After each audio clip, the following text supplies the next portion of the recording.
Good evening. You're on the Smoking Section with John Spritzler and Stephen Helfer. John, thank you for coming by. My pleasure. Did you have any difficulty finding little old CCTV studio? No, it seems to be where they left it last time I was here. 438 Mass Avenue.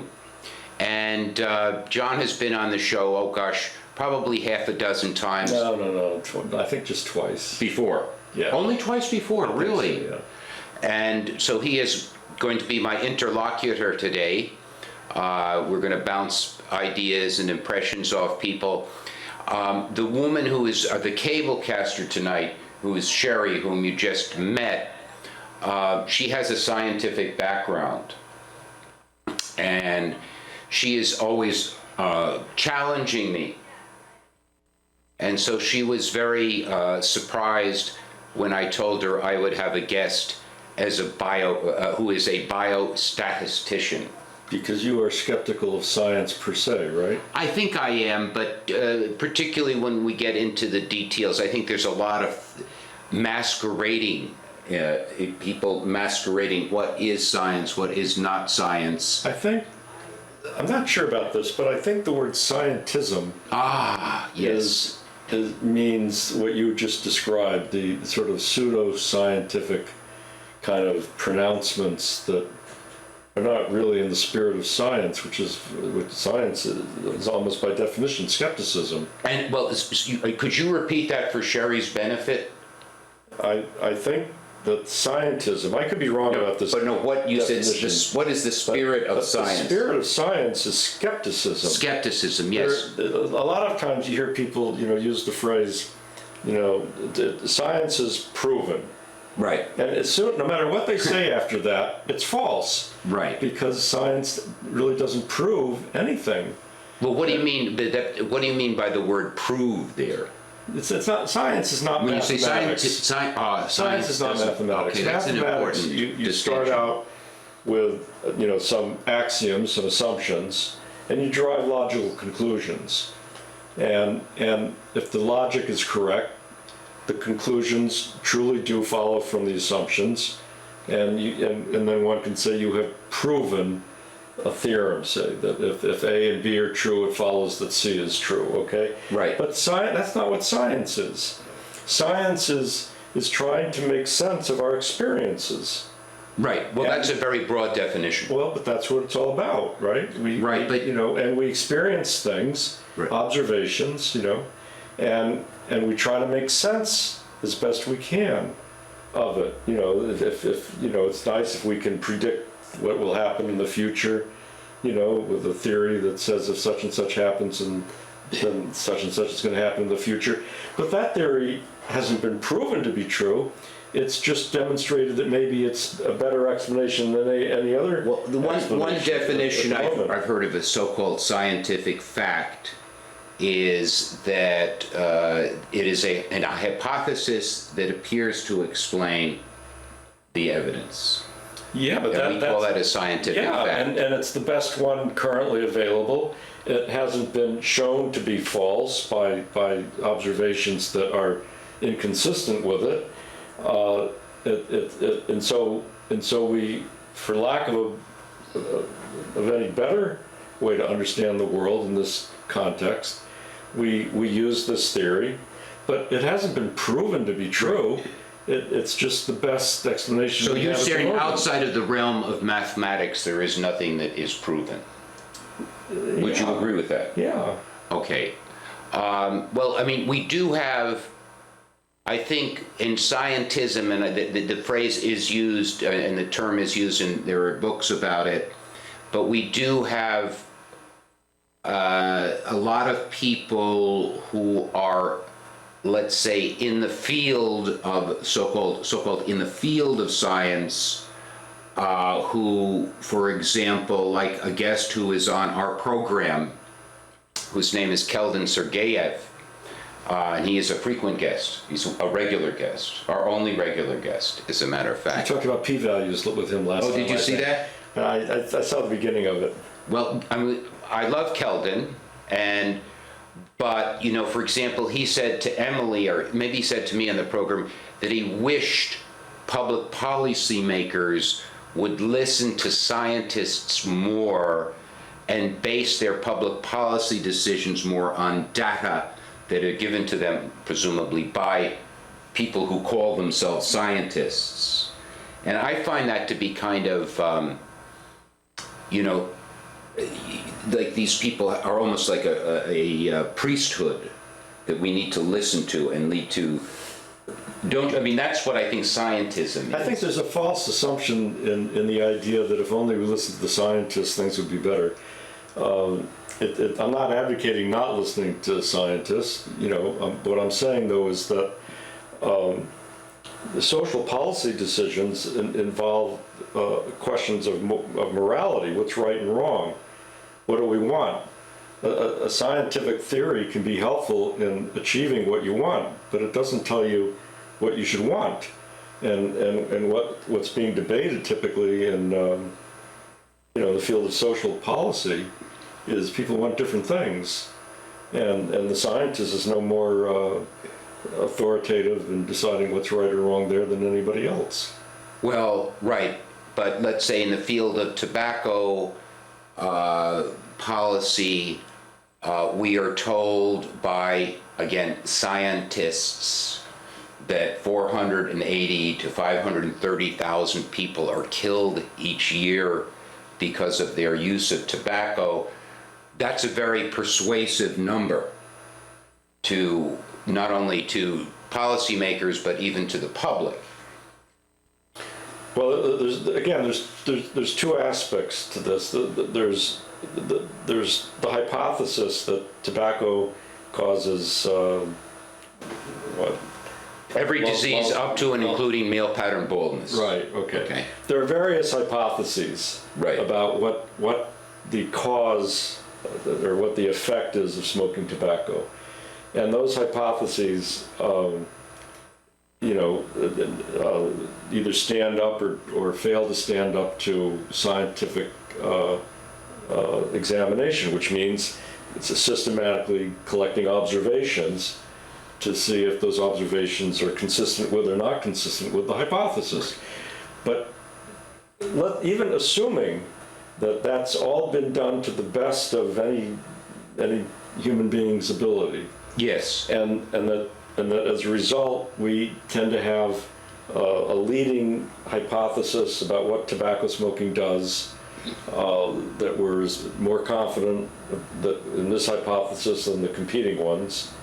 Still, that doesn't answer the question, how much personal freedom should be denied to people in order to prevent, X number of deaths from tobacco smoking. And how much power should be ceded to the government? Yeah, all those questions. Now, the scientist who has been examining the effect of tobacco on lung cancer or whatever, is no more authoritative a figure in answering these political moral questions. But it seems to me that there is a natural tendency on the part of scientists, and when I use the term scientist, I use the term people who self-identify as such. In white coats. Exactly. Right. And they wear white coats, and they seem, at least many of them, seem to be very eager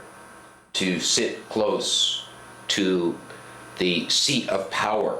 Well, there's a little bit of selection bias going on here. The ones who are eager to do that are the ones who gravitate to those positions, and those are the ones you end up confronting when you're disagreeing with policies that they're being used to back up.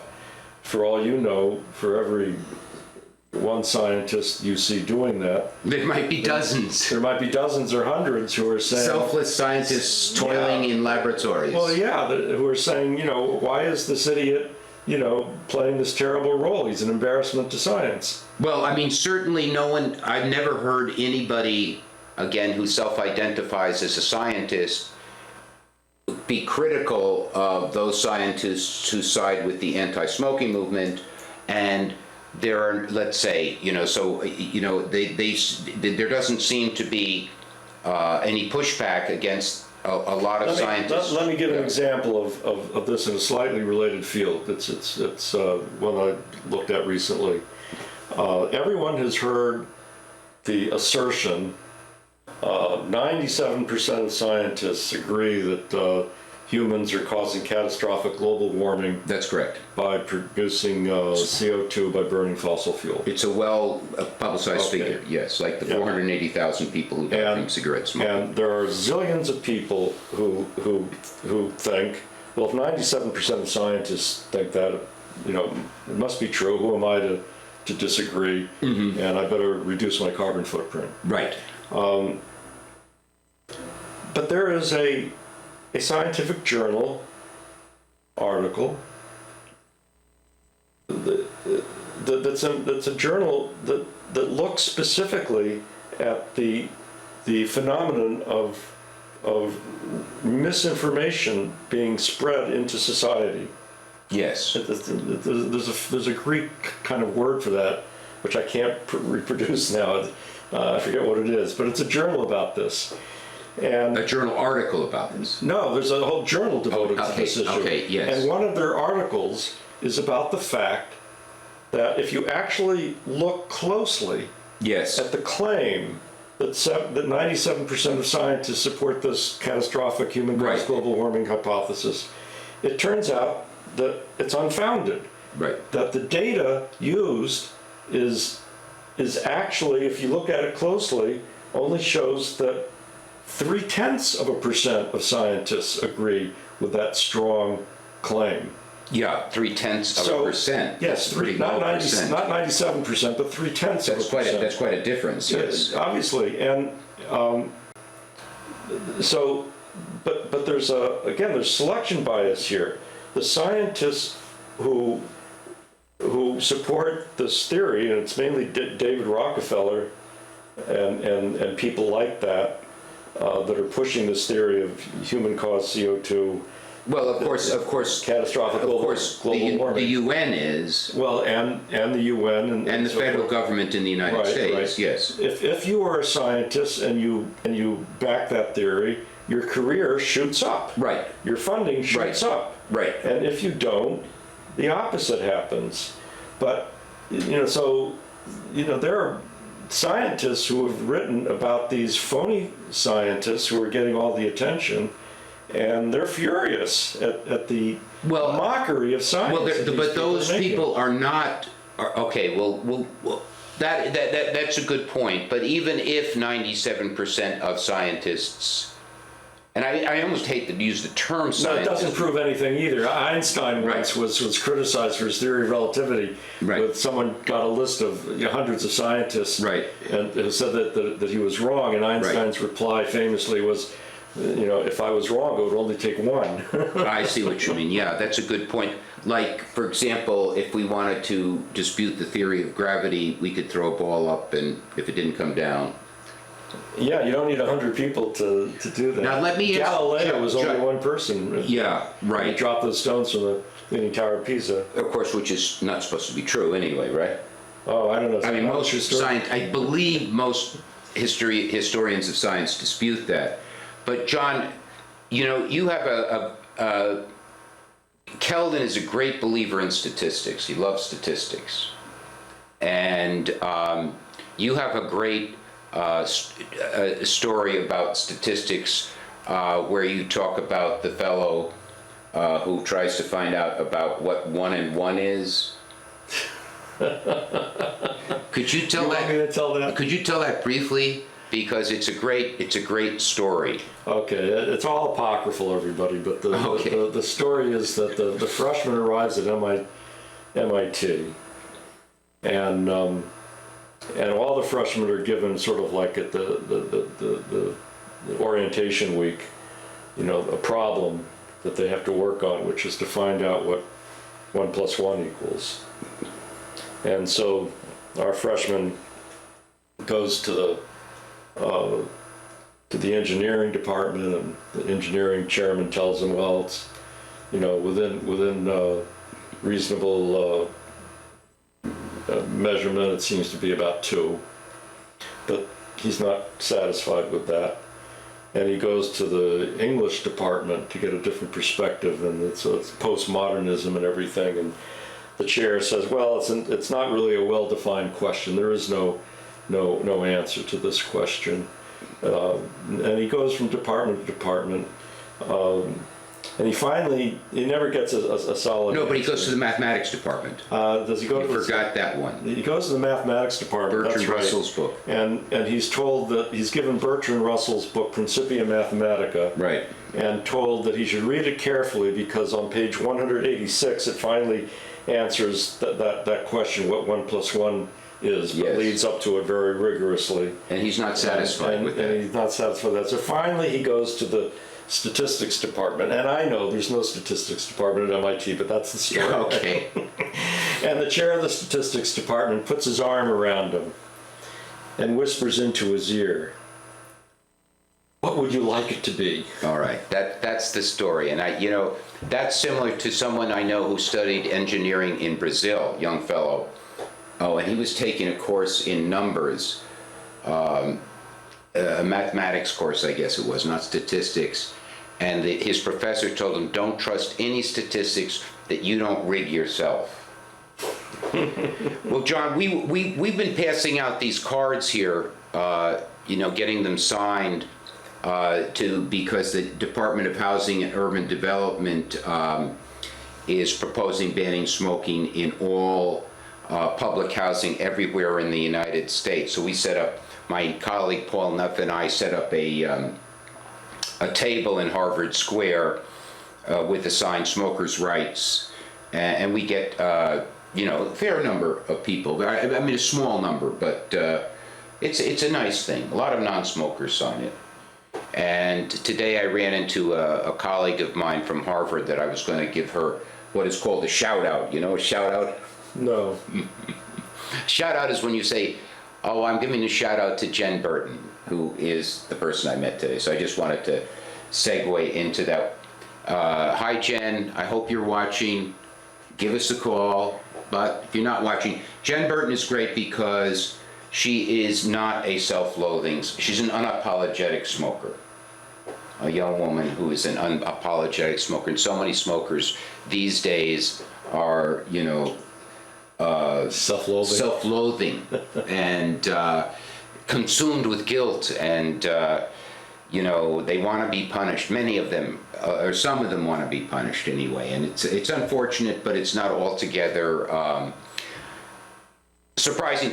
Now, do you think this is worthwhile for us to send these to President Obama, or would you say as a political move? I mean, I obviously don't expect a few hundred of these that I put the stamp on them and I mail them, and they basically ask the president to ask the Department of Housing and Urban Development not to pursue this policy. From a political point of view, because you've been involved in politics for most of your life, do you think this is worthwhile or not worthwhile? I'm sorry to say, but I can't say I think it's worthwhile in terms of expecting Obama to be. No, we don't. But the point is, okay, go ahead. But the point is, maybe it might be worthwhile to let the public know how many signatures you've gotten. Right. That's a very different thing. I tend to think that the people in power, presidents and so forth, they might be influenced if they think that the policy they're pursuing is causing so much anger that it's going to result in a shift in power, something like that. But a few hundred cards, no. I don't think. But I mean, the point is, to start a revolution, you have to start somewhere, right? Yeah, I've been trying to do that myself. It's not easy. It's not easy. But where do you start? And the only way to start is, this. What I like about these cards is because I don't ask people to email the president. I ask them to sign the card in front of me. I put the stamp on it. I put it in the box. We're talking about how to start a revolution now? Well, I don't want to get off into starting revolutions, but I'm simply saying. I do. No, I know. Well, when you find a way, there's also, I think doing something is better than nothing. Here, let me respond. There obviously is a fairly substantial disagreement among people about whether smoking is good or bad. Well, I mean, there's not that much, unfortunately, there's not as much disagreement as I would like to foment, but. Well, okay, but there's more people think it's bad than you would like, right? That is correct. Okay, so, it's not imminent that we're gonna have a revolution made by people who are demanding smokers' rights because they By know no that smoking means. is not as bad as they say it is. That's By no not means. imminent. Right. However, there is the related question about who should be making policy. Yeah. Now, you just mentioned earlier, and I saw it with my own eyes because I went with you to a forum, a hearing in It was in Boston. In Boston. Yeah, it was actually up in Roxbury. Yeah, in Roxbury. Roxbury Community College. Right, with people in public housing were at a hearing about this question of whether smoking should be allowed in your own house in public housing. Right. And what I saw is overwhelmingly people who are not smokers Right. saying that they thought it was wrong to prohibit people from smoking in their own house. Now, the issue to me, one reason I think we need a revolution, is that decisions like this should be made by the local community, by the people in the local community who, the vast majority, the people who want relations to be based on helping each other and equality among people. And if that were the case, Yes. I think that this stupid ban on smoking in public housing would not exist. Whether people, regardless of what people think about, how much danger there is in smoking, and secondly, if ordinary people were in control in local communities, in other words, real democracy, I think solutions would be developed to accommodate most people. In other words, there would be also different strokes for different Yeah, folks. for example, Yeah, some communities, they might shoot you dead if you smoke. Yeah, there could be buildings for people who don't mind being in a building where Right. people smoke. Right. And other buildings where you can't smoke for people who do. Well, I think there is one thing that is incontrovertible, and that is that for some reason, almost every government on earth, just about, or all the major governments, are hell-bent on eradicating tobacco use and eradicating the tobacco industry. Now, why that is, why they should choose tobacco and why it should be such a high priority is really something that escapes me. And I just don't understand. The only thing I can possibly think is that if you can get the public to give it up its tobacco, which everybody loves, you can get them to do anything. John, we've only got 10 seconds left. Thanks for coming on. You got to do this more often. Thanks for watching the Smoking Section. Thanks for inviting me, Steve.